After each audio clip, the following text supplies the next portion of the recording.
Hello, welcome to my channel, The Resting Mind. Tonight we talk about, according to our most trusted maps of time, the infant universe should have been a quiet, dark, and empty place for hundreds of millions of years.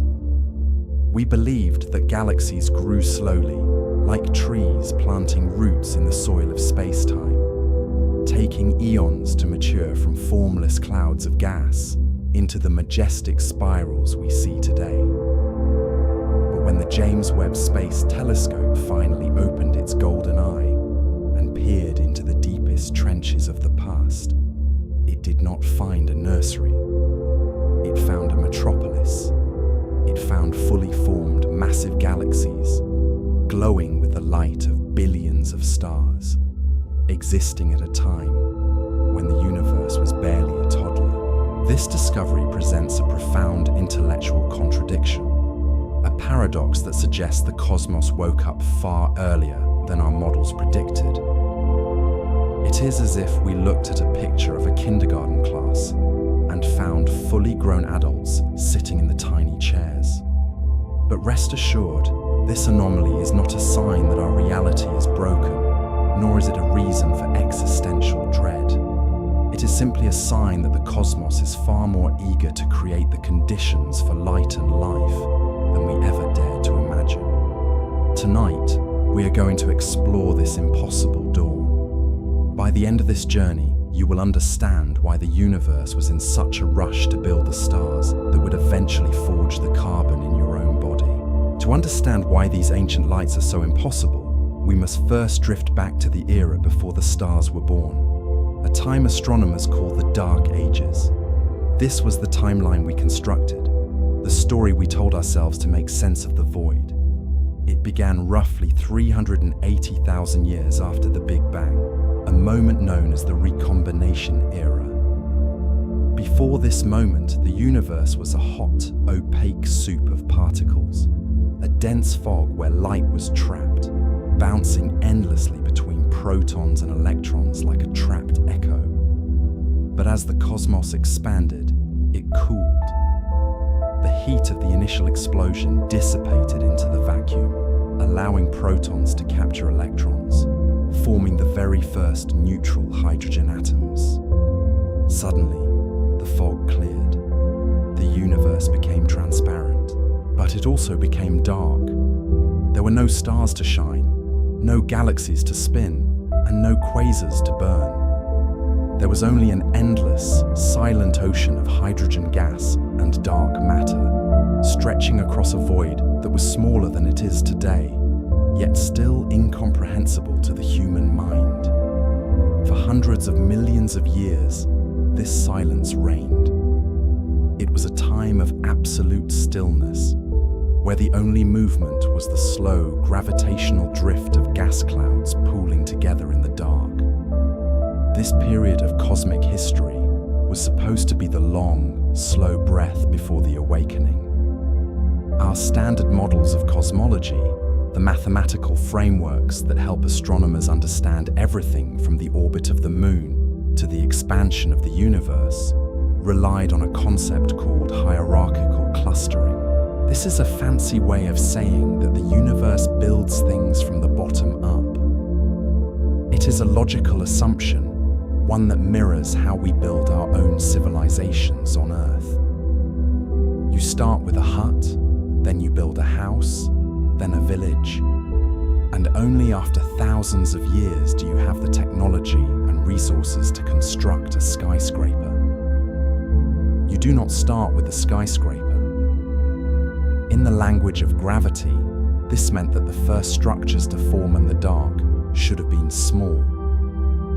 Tiny clumps of gas, perhaps 1 million times the mass of our sun, would slowly collapse under their own weight to form the first fragile stars.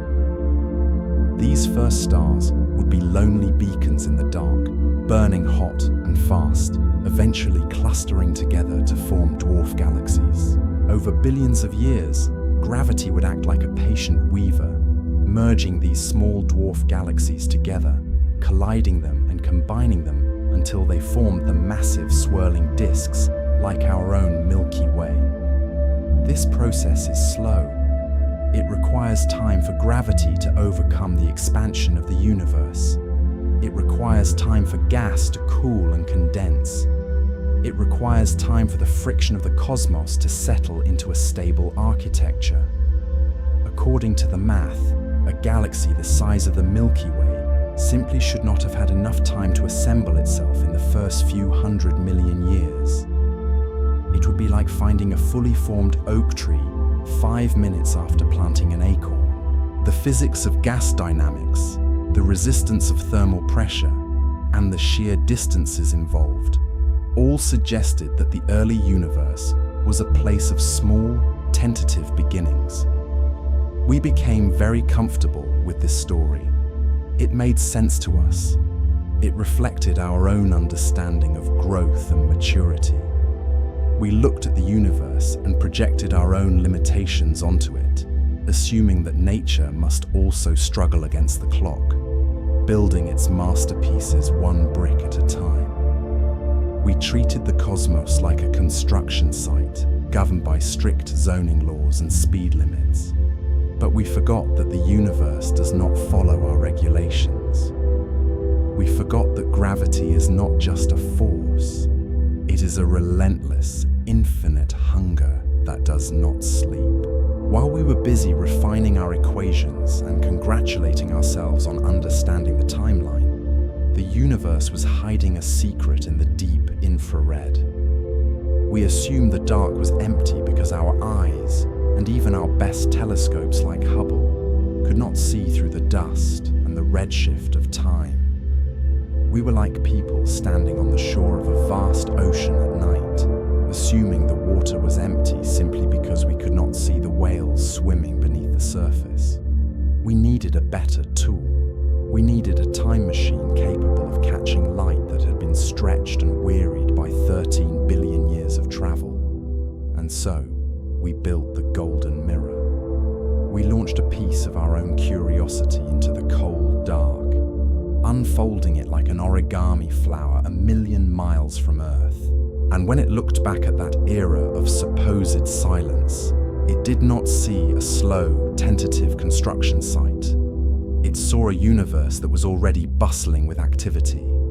It saw galaxies that were too bright, too heavy, and too organized to exist. It saw spiral arms that should have taken billions of years to wind, already tightening around cores of impossible density. This is the great mystery we face tonight. It is not a crisis of destruction, but a crisis of abundance. The universe was precocious. It was an architect that decided to build cathedrals before it had even learned how to stack stones. And this precociousness forces us to ask a fundamental question. If the gas was supposed to be hot and resistant, if gravity was supposed to be slow, how did these ancient giants gather so much material so quickly? What mechanism allowed them to cheat the clock? To answer this, we must let go of our linear expectations. We must stop thinking in terms of human construction and start thinking in terms of cosmic flow. We must visualize the early universe not as a collection of isolated objects, but as a vast, interconnected web of dark matter, a scaffolding that was already in place before the first light ever turned on. The Dark Ages were not empty. They were pregnant with potential.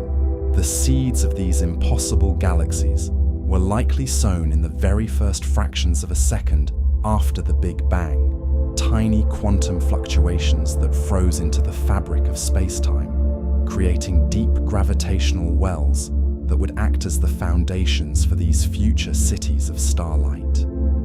As we drift deeper into this mystery, remember that we are just data points observing a system that operates on scales we can barely comprehend.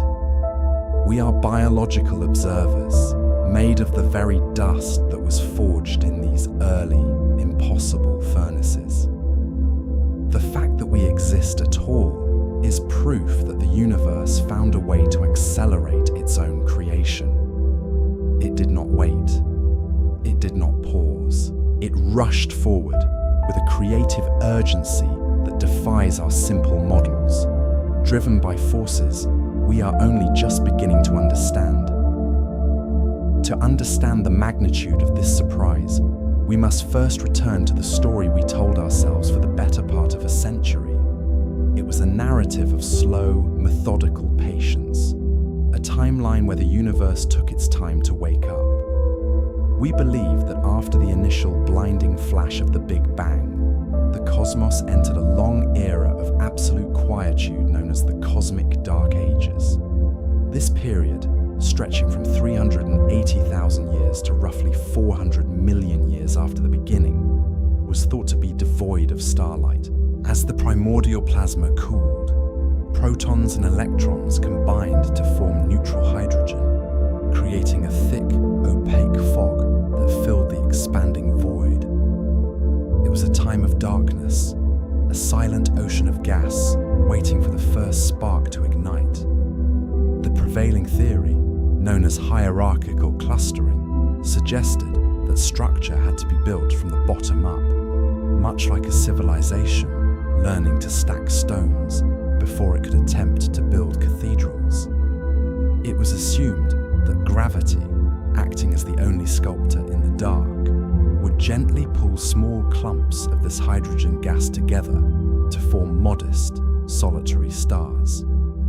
These first stars would then slowly drift into small clusters, and over eons, these clusters would merge to form dwarf galaxies, mere shadows of the giants we see today. It was a logical assumption, grounded in the physics of cold gas and the limited speed at which gravity can propagate through space. It felt correct because it mirrored our own understanding of growth. We do not start with the skyscraper, we start with the foundation. That is why astronomers expected the early universe to be a nursery, populated only by the very small and the very young. We expected to see faint, fuzzy blobs of light, the first tentative steps of a cosmos learning how to build. But the universe, it seems, had a far more ambitious architectural plan in mind. According to our most trusted maps of time, the infant universe should have been a quiet, dark, and empty place for hundreds of millions of years.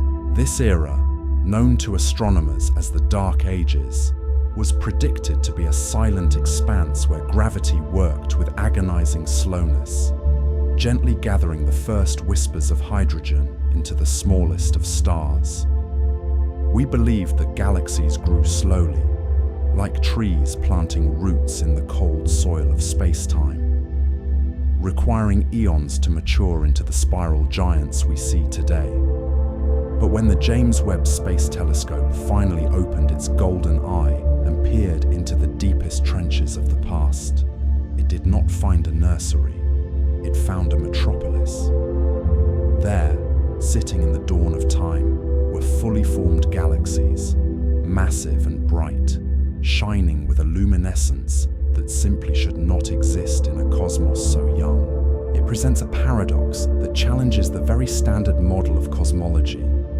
How can full-grown giants exist when the universe was barely a toddler? How can the architecture be complete before the foundation has had time to settle? If you look at these deep field images, you see them, thousands of galaxies drifting like dust motes in a sunbeam, ancient and heavy, defying the timelines we wrote for them. For some, this discovery suggests a crisis in physics, a crack in the mirror of reality that threatens our understanding of the laws of nature.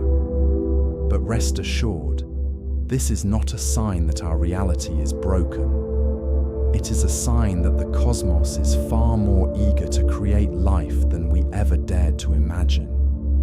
Tonight, we are going to explore this impossible dawn. We will look at the red dots that broke our theories and the invisible rivers of gas that fed them. By the end of this journey, you will understand why the universe woke up early and why that urgency is the very reason we are here to observe it. To To understand the mystery of these impossible giants, we must first drift back to a time before the stars began to burn, settling our gaze upon an era that astronomers call the Cosmic Dark Ages. It is a period that begins roughly 380,000 years after the initial expansion, a moment when the universe finally cooled enough for the searing fog of plasma to clear. As the temperature dropped, protons and electrons, which had been locked in a chaotic high-energy dance, finally slowed down enough to bond, creating the first neutral hydrogen atoms. This event, known as recombination, turned the universe from an opaque, glowing cloud into a transparent, silent ocean of gas. For the next 400 million years, there was no light. There were no galaxies, no quasars, and no suns to cast shadows across the deep. There was only the vast, expanding dark, and the invisible pull of gravity, acting like a patient weaver, slowly drawing the threads of hydrogen together. For decades, the standard model of cosmology, the story we told ourselves about how the universe grew up, relied on a concept called hierarchical clustering. It is a logical, bottom-up approach to structure, suggesting that gravity is a weak and slow-moving force that requires eons to build anything of significance. According to this theory, the early universe should have been a place of small, tentative beginnings. Gravity would first pull together tiny clumps of gas to form small, fragile stars, which would then drift together to form star clusters. Over billions of years, these clusters would merge like raindrops on a window pane, eventually pooling together to create the first dwarf galaxies. Only after immense stretches of time would these dwarfs collide and combine to build the majestic spiral galaxies we see today, like our own Milky Way. It is a theory that feels right to the human mind because it mirrors the way we build our own world. When an architect designs a city, they do not start by placing the spire on top of a fully formed cathedral. They start with a single stone. They lay a foundation, then a wall, then a roof, and finally, after years of labor, the structure rises. We assumed the universe worked the same way, that it was a cautious builder, stacking its bricks one by one, requiring deep time to construct its masterpieces. This was the timeline we accepted. It was mathematically sound, it fit our simulations, and it was elegant in its simplicity. We believed that if we looked back far enough, we would see only the foundations of the cosmos, a nursery of small, irregular blobs of light, struggling to ignite in the cold void. It was a comforting story of slow, predictable evolution, and as we now know, it was completely wrong. To understand the depth of this mystery, we must first drift back to the era known as the Cosmic Dark Ages. This was a time, beginning roughly 380,000 years after the initial expansion, when the universe fell into a deep, pervasive silence.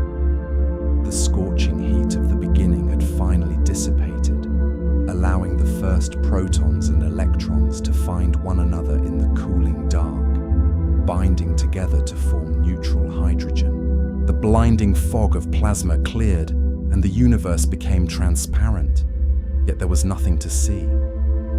There were no stars to shine, no galaxies to spiral, and no light to cast a shadow.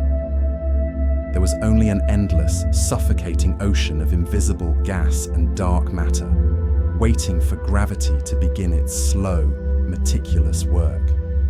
For decades, our most trusted cosmological models described what happened next as a process of extreme patience. We called this theory hierarchical clustering. It suggests that structure in the universe builds from the bottom up, much like a mason laying a foundation before raising the walls.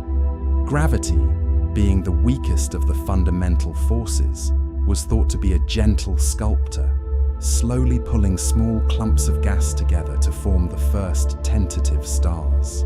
These stars would then drift into small clusters, and over hundreds of millions of years, these clusters would merge to form dwarf galaxies. Only after billions of years of this slow accumulation would the massive spiraling giants we see today finally emerge. It is the logic of a prudent architect. You do not begin a city by constructing a skyscraper. You begin by stacking a single stone. You build a hut, then a house, then a village, and only after eons of gathering resources do you attempt to build a cathedral.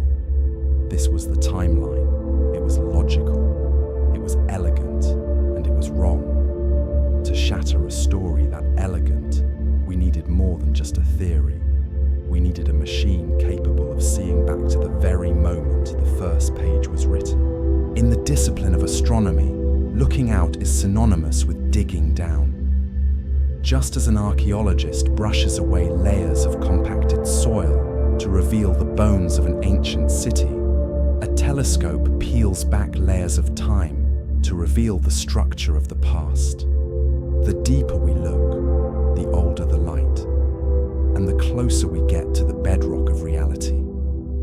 For decades, our vision was limited by the tools we possessed, which could only scratch the surface of this cosmic history. To find the first cathedrals of the universe, we had to build an instrument that could capture the faint, dying heat of creation itself. The instrument we constructed for this excavation is a marvel of engineering that borders on the impossible. It is not merely a camera. It is a time machine constructed from 18 hexagonal segments of gold-coated beryllium. The choice of beryllium was not a matter of aesthetics, but of cold, hard physics. It is a metal that is incredibly light, yet stiffer than steel, able to hold its shape to within a fraction of a wavelength of light, even as it plunges into the cryogenic temperatures of deep space. Each of these 18 mirrors was polished to a degree of smoothness that defies intuition. If one of these segments were expanded to the size of the North American continent, the variations in its surface would be no higher than a few inches. To ensure this golden eye captures only the specific infrared frequencies emitted by the earlier stars, the telescope cannot sit in low Earth orbit, where the heat from our own planet would blind it. Instead, it was sent on a lonely journey to the second Lagrange point, or L2. This is a gravitational sweet spot located 1 million miles away, where the gravitational pull of the Earth and the Sun balance perfectly with the centrifugal force of the telescope's orbit. Here, the observatory can hover in a fixed position relative to our planet, keeping the Earth constantly between itself and the Sun, hiding forever in our planetary shadow.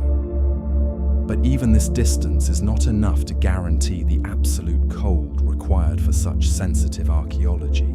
To detect the faint, stretched heat signatures of the infant universe, signals that are billions of times fainter than a candle on the moon, the observatory must be colder than the space between the stars.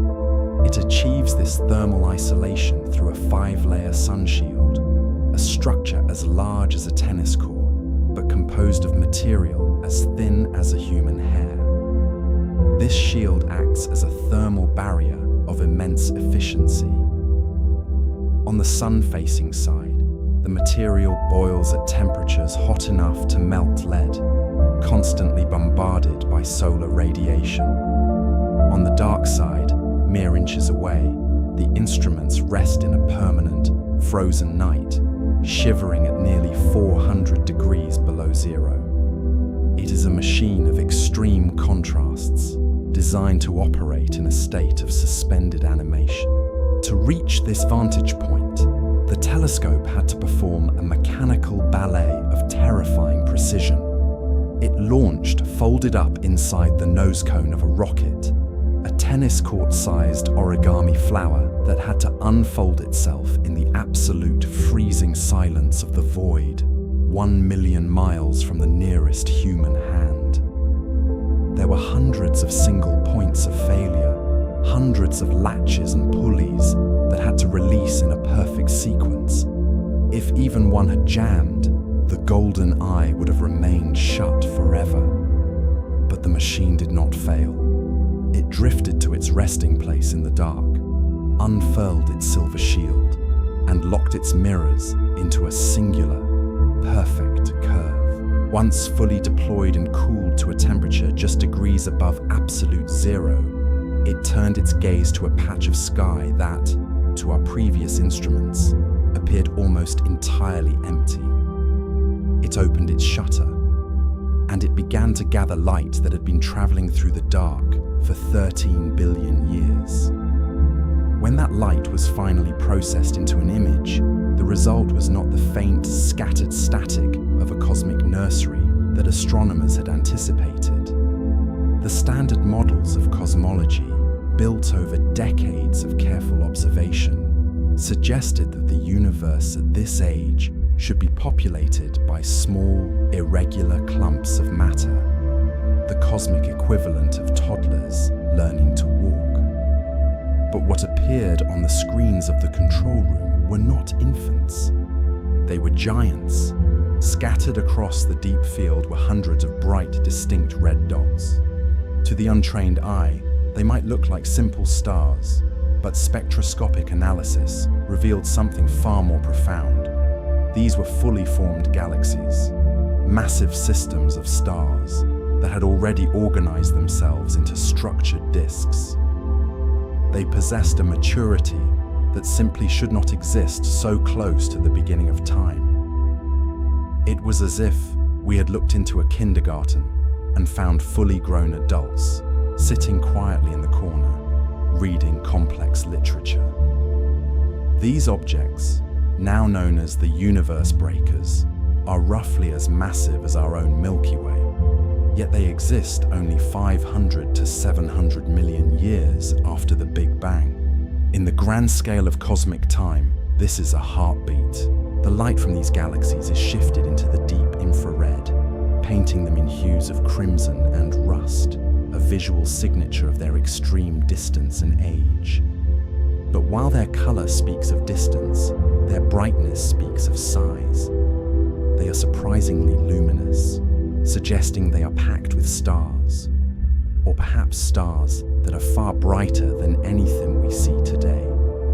This discovery does not mean the universe is broken. It means the universe is far more efficient at creation than we ever dared to imagine. It suggests that in the dark, silent epoch before we started watching, the cosmos was already busy, building cathedrals of light in the dark.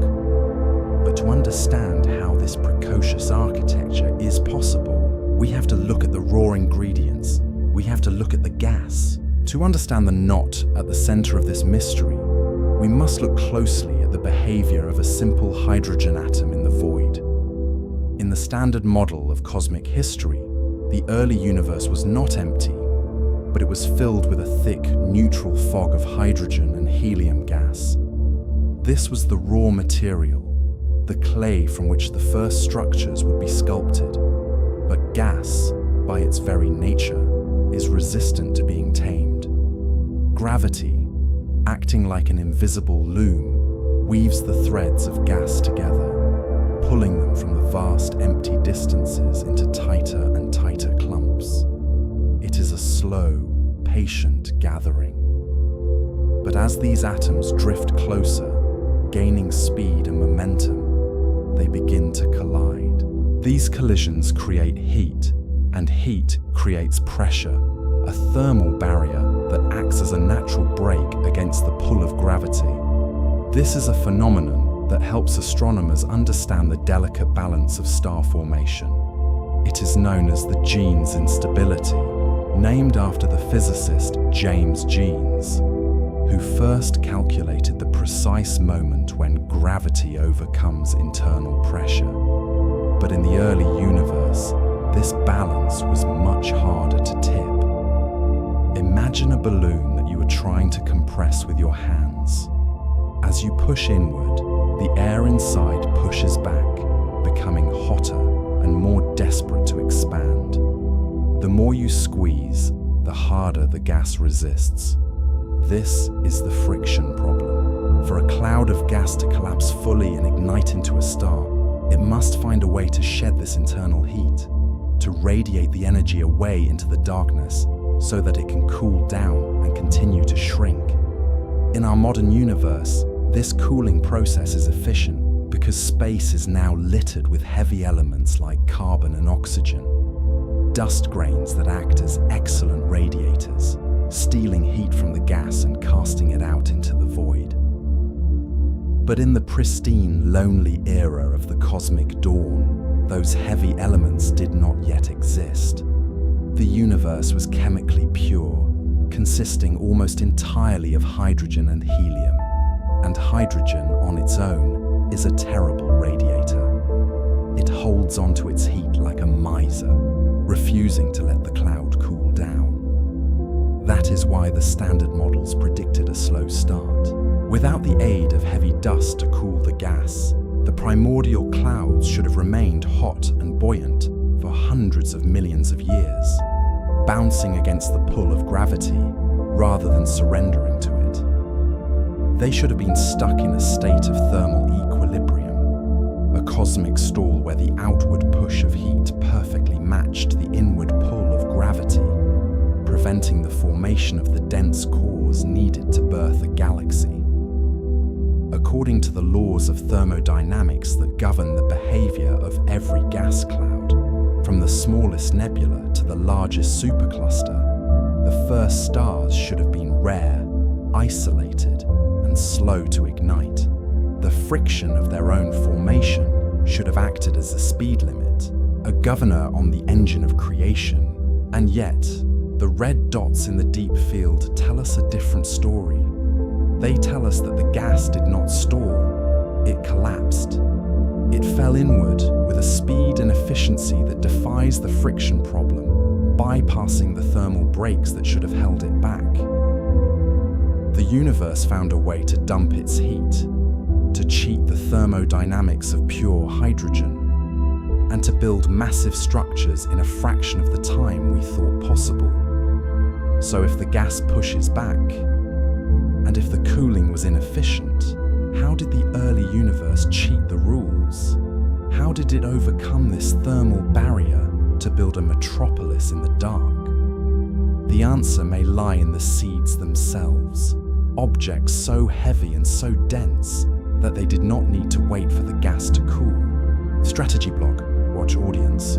Phrases used: forbidden physics, the void, cosmic cage, sleepy science. Viral hooks, intellectual validation, genes instability, domestic anchoring, bicycle pump/piston. Production script. To understand why these ancient seeds are so essential to our model of reality, we must first look at the immense difficulty of the soil in which they were planted. Standard physics tells us that building a galaxy is not simply a matter of gathering material in one place. It is a delicate, almost impossible negotiation between two fundamental forces that have been at war since the first moment of time. On one side, we have gravity, the great weaver, pulling everything together, seeking to compress the diffuse mist of the early cosmos into tight, orderly spheres. It is a patient force, acting across light years, dragging the lonely hydrogen atoms out of the void and into a shared embrace. And yet, nature resists this confinement. As the hydrogen atoms drift closer, gaining speed and falling toward a common center, they begin to collide, and this kinetic energy transforms instantly into heat. You may have felt this principle in your own life. If you have ever used a hand pump to inflate a bicycle tire, you know that the metal becomes warm to the touch as the air inside is compressed. Now, Imagine that same thermal reaction occurring on a scale that spans millions of light years. As gravity pulls the gas inward, the gas heats up and the atoms begin to vibrate with frantic energy, pushing outward against the collapse. This creates a phenomenon known to physicists as the Jeans instability, a mathematical threshold where the outward push of thermal pressure exactly counteracts the inward pull of gravity. It is a cosmic stalemate. The gas cloud becomes a vast pressurized balloon that refuses to shrink any further, trapped in a state of hydrostatic equilibrium, where star formation essentially stalls. In the modern universe, this is not a problem, because modern gas clouds are filled with heavy elements like carbon and oxygen, dust grains that act as microscopic radiators, absorbing the heat and firing it off into space as infrared light, allowing the cloud to cool down and continue its collapse. But in the early universe, those heavy elements did not exist. The cosmos was chemically pure, composed almost entirely of hydrogen and helium, which are notoriously inefficient at radiating heat. Without a way to shed this thermal energy, the primordial gas clouds should have remained hot and buoyant, bouncing off one another rather than merging, creating a universe that remained dark and diffuse for eons. The thermal barrier was simply too high, and the cooling mechanisms were too weak. According to the laws of thermodynamics that govern the engines of our own world, the first galaxies should have taken billions of years to overcome this friction, slowly bleeding off their heat into the vacuum before they could finally settle into the rotating disks of light we see today. So if the gas pushes back with such ferocity, and if the cooling process is so agonizingly slow, how did the early universe cheat the rules? How did it bypass the thermal barrier to build a metropolis in the dark? The answer suggests that the early cosmos did not build with small stones, as we once thought, but that it began with mountains. To bypass the friction of heat, the universe may have utilized a mechanism that astronomers call the direct collapse scenario. In the standard model of cosmic construction, building a galaxy is like laying bricks one by one, slowly stacking star upon star over eons to create a center of gravity. But the direct collapse theory suggests that in these rare, feverish pockets of the cosmos, the universe poured the concrete for the foundation all at once. Imagine a cloud of primordial gas so vast and so pristine that it refuses to fragment into individual stars. Usually, as gas cools, it shatters into smaller clumps, creating the familiar clusters of suns we see in the night sky. But under specific conditions, perhaps kept warm by the radiation of distant neighbors, this gas remains whole. It does not break apart.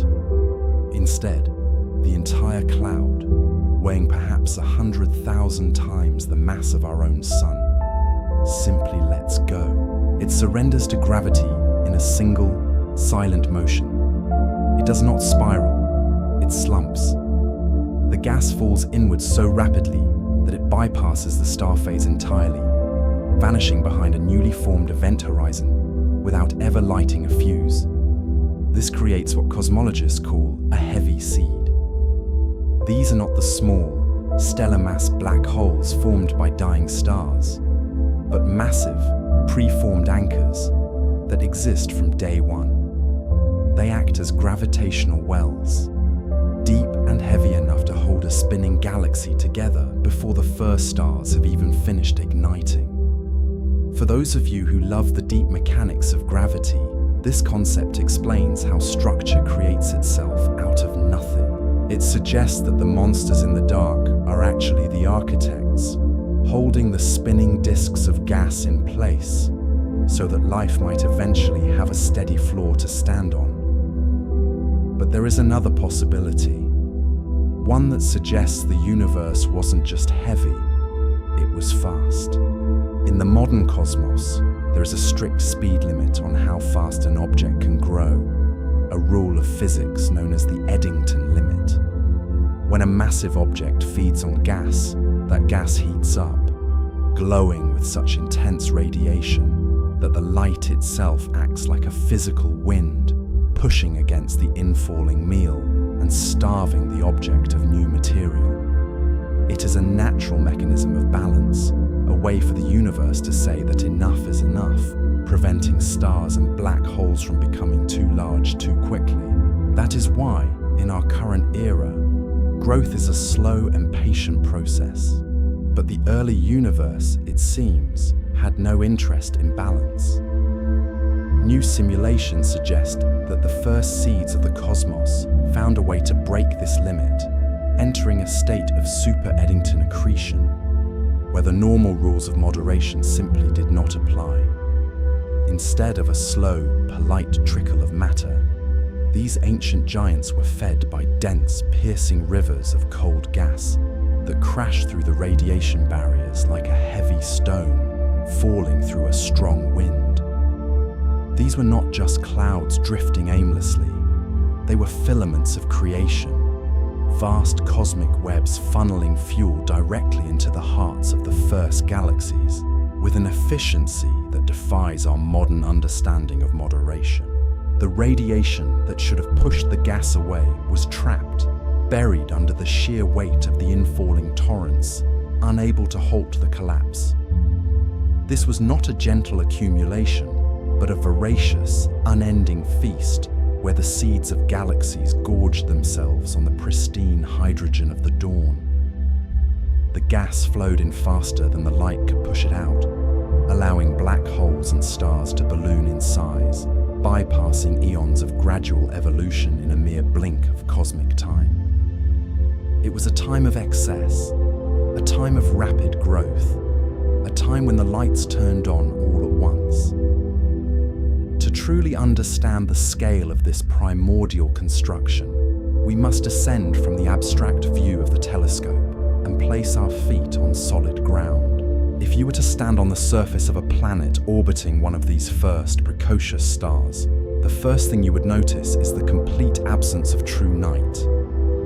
In our modern Milky Way, the stars are lonely travelers, separated by vast distances that make them appear as mere pinpricks against the void. But here, in the crowded core of a galaxy like GN-Z11, the stars are packed 100 times closer together, creating a sky that looks less like a scattered field and more like a continuous glowing ceiling. You may notice that the light does not twinkle. It washes over the landscape in a steady golden tide, illuminating the rocky surface with a brilliance that rivals our own sun at noon. It is a crowded metropolis of stellar giants, yet the feeling is not one of claustrophobia, but of immense, resonant connection. You might expect chaos in such a packed environment, a violent churning of gravity and heat, but instead, there is only a slow, majestic rotation, a synchronized drift where millions of stars move together like a school of fish turning in a deep, illuminated ocean. There is no danger here, for these stars are still in their infancy. They have not yet learned how to explode, and they have not yet begun the violent wars of radiation that will characterize later epochs. The gravity feels heavy, grounding you against the rock, while the atmosphere is thick with the pristine hydrogen fog that still clings to the edges of the galaxy. It is a world of perpetual twilight and soft, heavy silence. A place where the universe feels not empty, but incredibly, comfortingly full. If you were to look up from this vantage point, the first thing you would notice is that the concept of night, as we know it on Earth, does not exist here. In our modern era, the sky is a vast canvas of black, interrupted by lonely points of light. But here, in the crowded nursery of the early universe, the stars are packed together with an intensity that defies our modern understanding. You are standing inside a cluster where stellar neighbors live only light weeks apart, rather than light years, creating a sky that looks less like a void and more like a ceiling of continuous fire. It is a glittering dome where the average distance between suns is 100 times smaller than what we see from our own planet. A metropolis of light, where every shadow is instantly banished by a dozen different suns. You might expect such a crowded place to be chaotic, a violent storm of gravitational tugs and orbital disruptions. Yet, as you watch the heavens above, you will find that there is a strange hypnotic order to this density. Instead of collisions, there is a slow, majestic rotation, a synchronized drift where millions of young stars move in a silent unison, guided by the invisible hand of dark matter that cradles this galaxy. It is a reminder that the universe, even in its youth, was already a master architect, capable of organizing immense power into a structure of perfect balance. As you let this brightness wash over you, you can also feel the resonance of this place, a deep, subaudible thrum that vibrates through the ground beneath your feet. It is the sensation of a galaxy breathing, inhaling the cold rivers of gas from the surrounding void and exhaling the first pure light of creation. But we cannot stay on this solid ground forever. Slowly, we begin to rise, lifting away from the gravity that holds us, drifting upward through the thick, glowing atmosphere and back into the silence. We move outward, past the dense spiral arms, and float into the vast, misty spaces between the galaxies.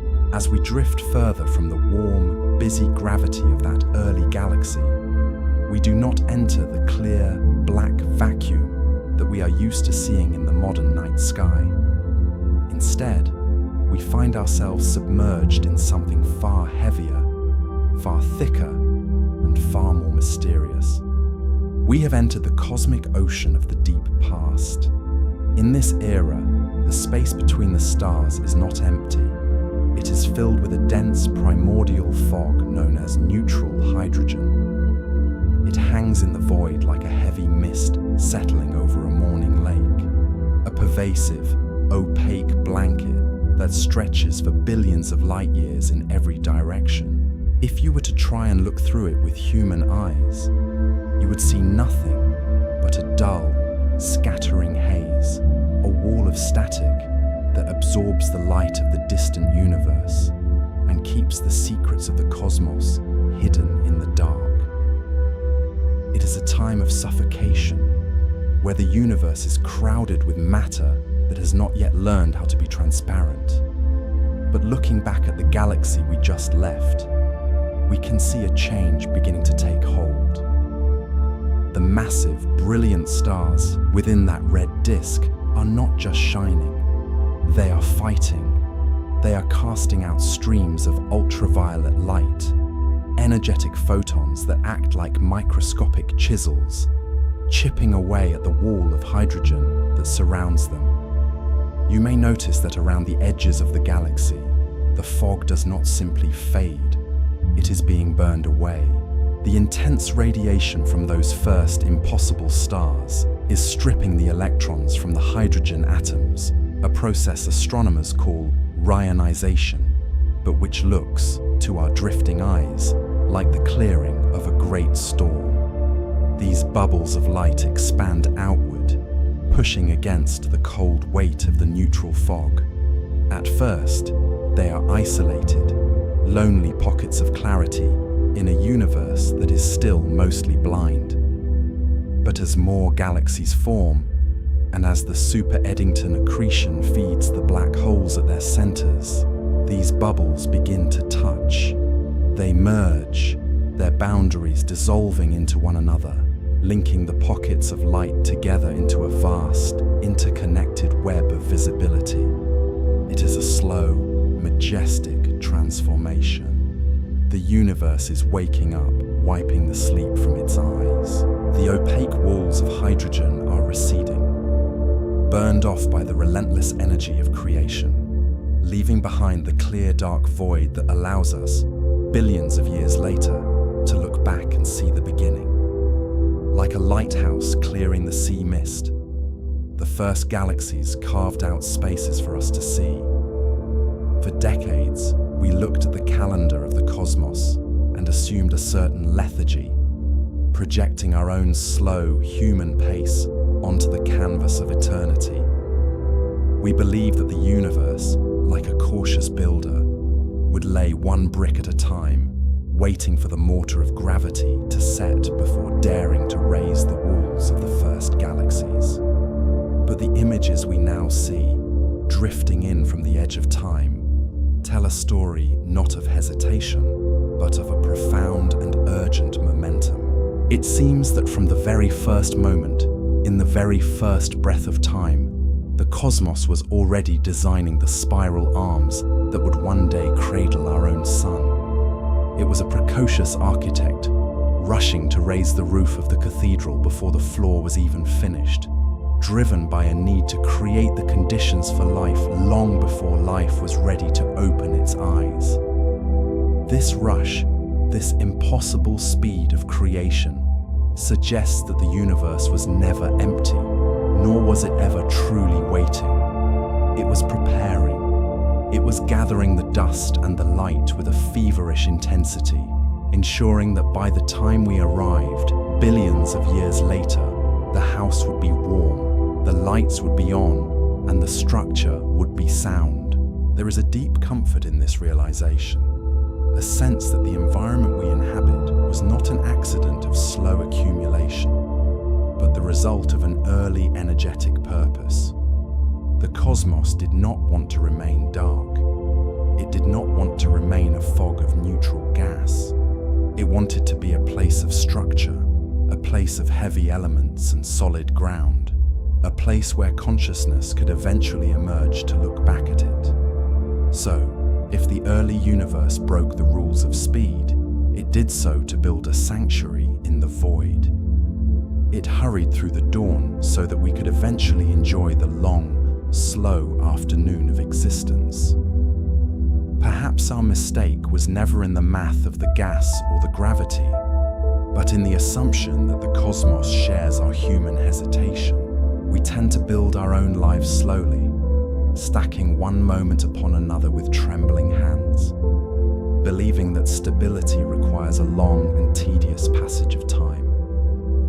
But the universe appears to be a precocious architect, one that began raising the cathedral walls of the galaxies before the ground had even settled, driven by a mysterious urgency to create a structure capable of holding life. It did not wait for the permission of the eons to begin its work. Instead, it seems that from the very first moment, in the very first breath of time, the cosmos was already designing the spiral arms that would one day cradle our own sun. This was not a chaotic rush, but a focused preparation, like a parent hurrying to finish a nursery before a child is born. It gathered the dust and the light with an intensity that defies our current models, simply because it had a purpose that required a home. That is why looking back at this impossible dawn does not reveal a chaotic explosion, but rather a premature maturity. It suggests that the universe was never truly young and confused. It was born knowing exactly how to build a place where we could one day rest. It hurried to forge the carbon for your skin and the iron for your blood in those first furious factories, ensuring that the ingredients for consciousness were ready and waiting in the dark. We are not the accidental passengers of a slow, drifting vessel. We are the guests of a host who worked through the night, lighting the fires of the first galaxies so that when we finally opened our eyes, the house would be warm, the lights would be on, and the table would be set. It is a strange and comforting thought that the very atoms now resting in your body were once part of that frantic, early construction. The iron that grounds you to the earth, the oxygen that fills your lungs with a slow, steady rhythm. These are not recent inventions.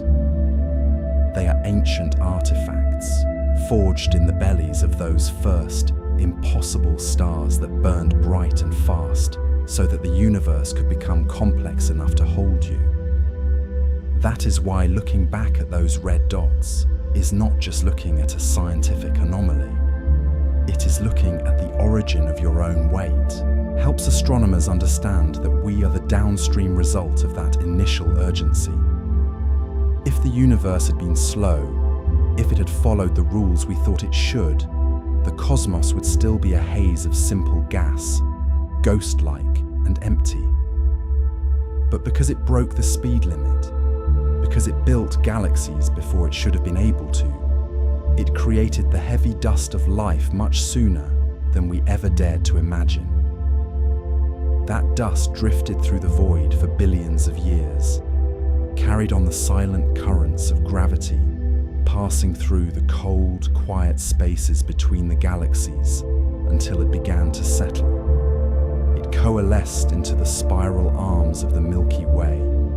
It gathered into the primitive solar nebula, and finally, it found its way to this quiet corner of space. Now, that ancient energy has slowed down. It has stopped racing. It has taken the form of your hands, your breath, and your heavy eyelids. The urgency is over. The work is done. All that remains is for the dust to settle, for the light to dim, and for the universe within you to finally find its rest. We began this journey by standing at the edge of time, looking back into the deep history of the cosmos, expecting to find a quiet, dark nursery where the universe was slowly learning to light its first fires. We believed that for hundreds of millions of years, the darkness was absolute, a long era of silence where the laws of physics were timid and hesitant. But the golden eye of our telescope revealed something far more profound. It did not find a nursery, it found a metropolis. It found a universe that was awake, alive, and building cathedrals of light long before we thought it was possible. This discovery, which once seemed like a crisis for our mathematical models, is actually a deep comfort for our spirits. It tells us that the universe was never empty. It was never waiting.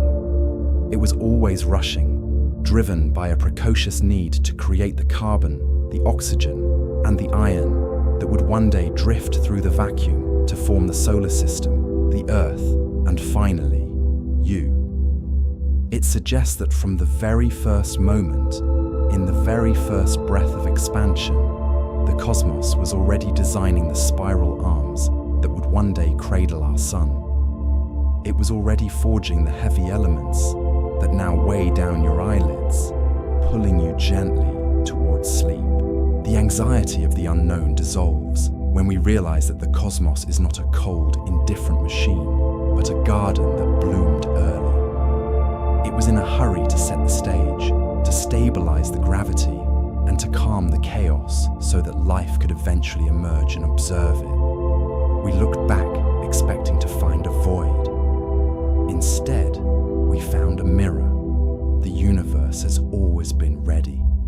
It has always been full, and it has always been waiting for you. The impossible speed of those early galaxies was necessary to create the stillness you feel right now. It was a burst of energy meant to settle into this exact moment of peace.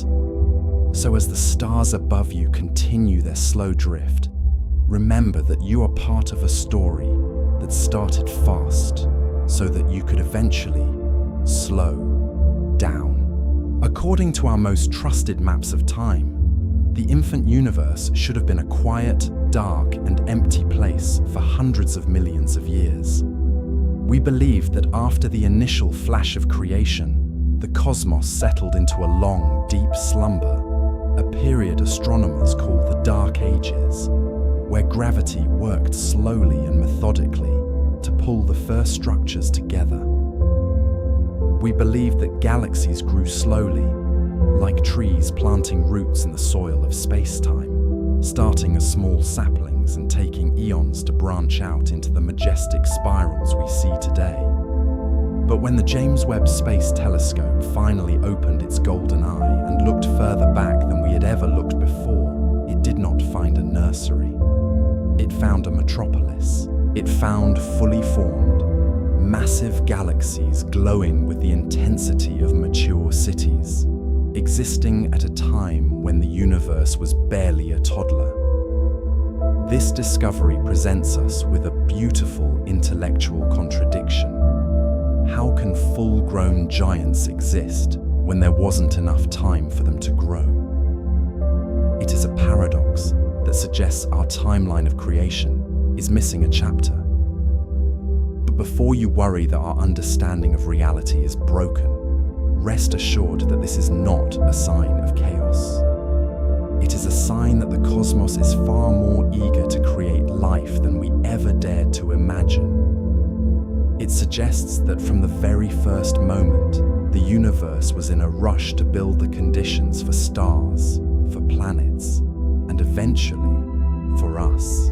By the end of this journey, you will understand why this impossible dawn is actually a comforting reminder of how resilient the architecture of our world truly is.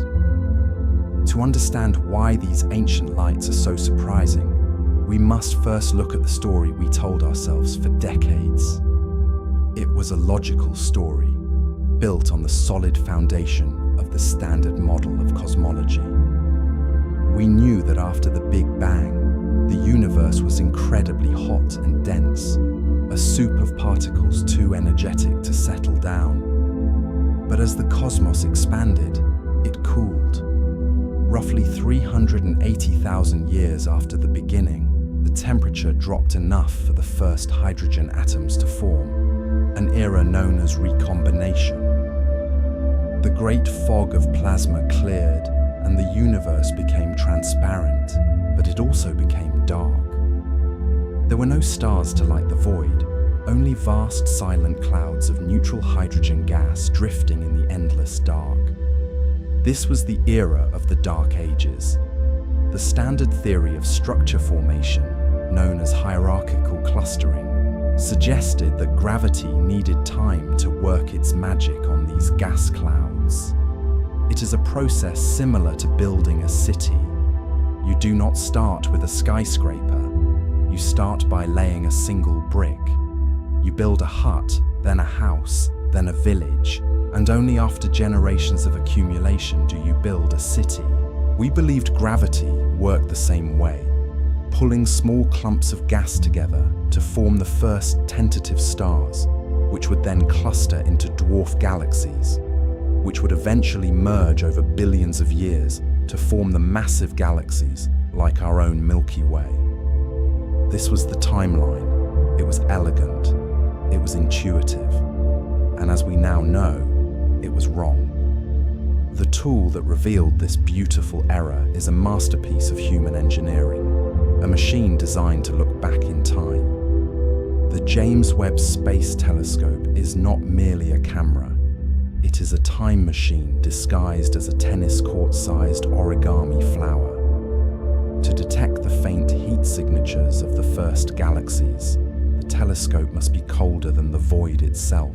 That is why it sits 1 million miles away from Earth, at a gravitationally stable location known as Lagrange Point 2, keeping its back permanently turned to the Sun. Its massive sun shield, 5 layers of Kapton thinner than a human hair, acts as a parasol, dropping the temperature from a blistering hot side to a freezing cold side, allowing its 18 hexagonal beryllium mirrors, coated in a microscopic layer of gold, to catch photons that have been traveling for 13 billion years. It is difficult to comprehend the sensitivity of this golden eye. If you were a bumblebee hovering on the moon, and you reflected a tiny amount of sunlight, This telescope could detect your heat signature from the Earth.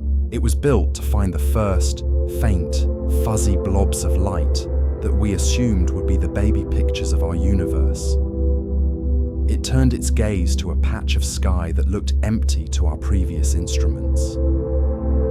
And it began to gather light that had been traveling since the dawn of time. When the data arrived, it did not show the faint, tentative sparks astronomers expected. Instead, the images were populated with bright, distinct red dots. These were not fuzzy, shapeless clouds. They were galaxies. Some of them, like the galaxies identified in the Sears survey, or the objects known as universe breakers, appeared to be as massive as our own Milky Way. But the redshift of their light placed them only 500 to 700 million years after the Big Bang. To put this in perspective, finding a galaxy this massive at such an early time is like walking into a nursery and finding a teenager with a full beard and a doctorate in physics sitting in a crib. The math simply does not add up. Under the standard rules of gravity and gas friction, there should not have been enough time for that much matter to collapse into such dense structures. It suggests that the early universe was not a slow, quiet builder, but a frantic, energetic architect, pouring the concrete for its greatest cathedrals before it had even finished drawing the blueprints. To understand why this rapid growth is considered impossible, we have to look at the ingredients. We have to look at the gas. In the deep vacuum of space, forming a star is surprisingly difficult because of a phenomenon known as the Jeans instability. For a cloud of hydrogen to collapse into a star, gravity must overcome the internal pressure of the gas. But as a gas cloud collapses, the atoms are squeezed closer together. This friction creates heat. Heat creates pressure, and that pressure pushes back against gravity, acting like an invisible brake. It is a delicate balance, a cosmic tug-of-war between the inward pull of gravity and the outward push of thermal energy. In the standard model, this push and pull means that gas clouds should bounce and oscillate for millions of years before finally cooling down enough to collapse completely. It is a slow, inefficient process. If the universe followed these rules, those massive red galaxies should not exist. They should still be loose, diffuse clouds. So, if the gas pushes back, how did the early universe cheat the rules? One possibility that helps astronomers understand this mystery is the concept of direct collapse.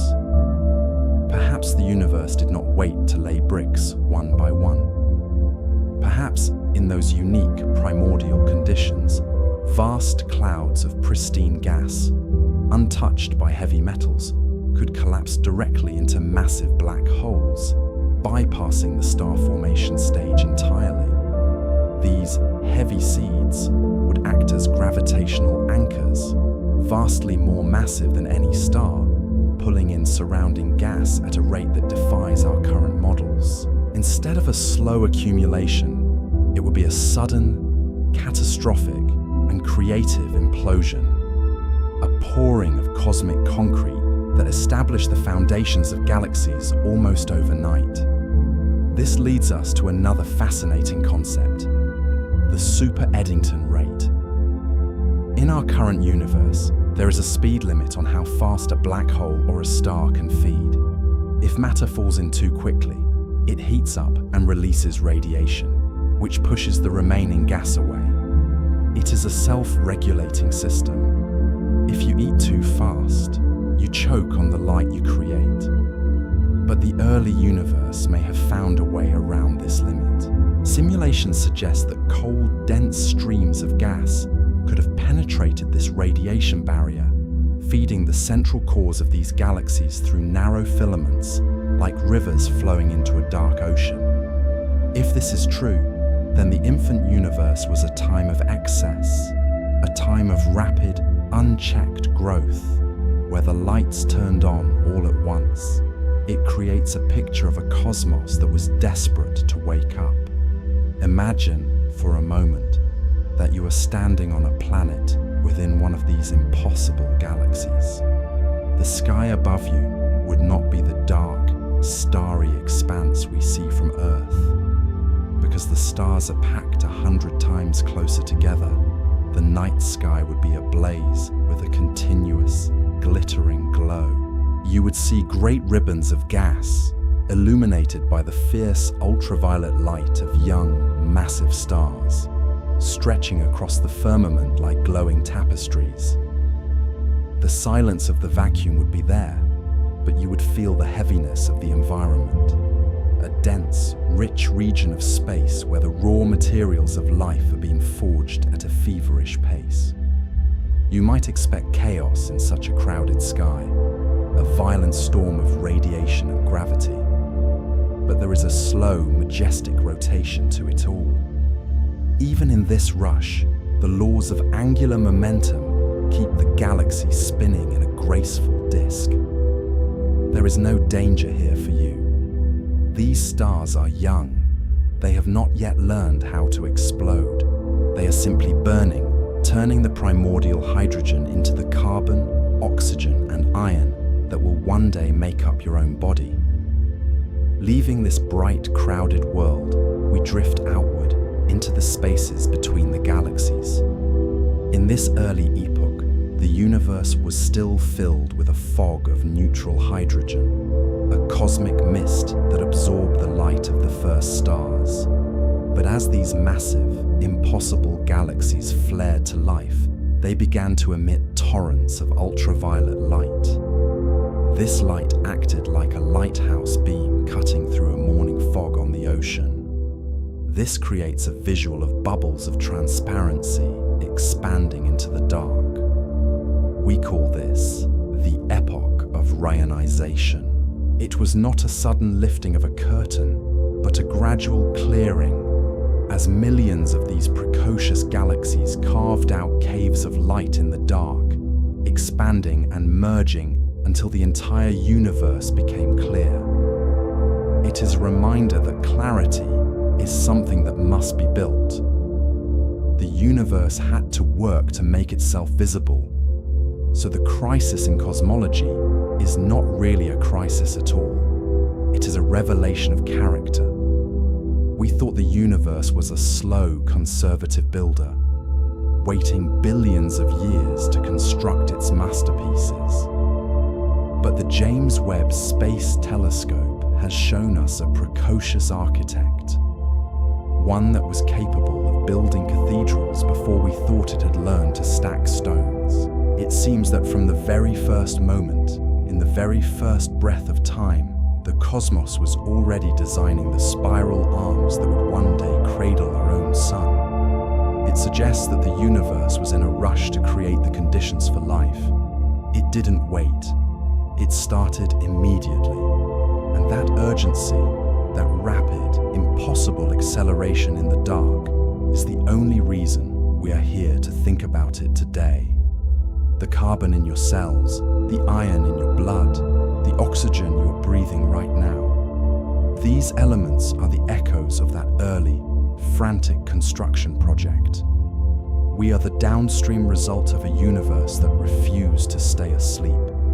We looked back, expecting to find a void. Instead, we found a mirror. The universe has always been ready. It has always been full, and it has always been waiting for you. The impossible speed of those early galaxies was necessary to create the stillness you feel right now.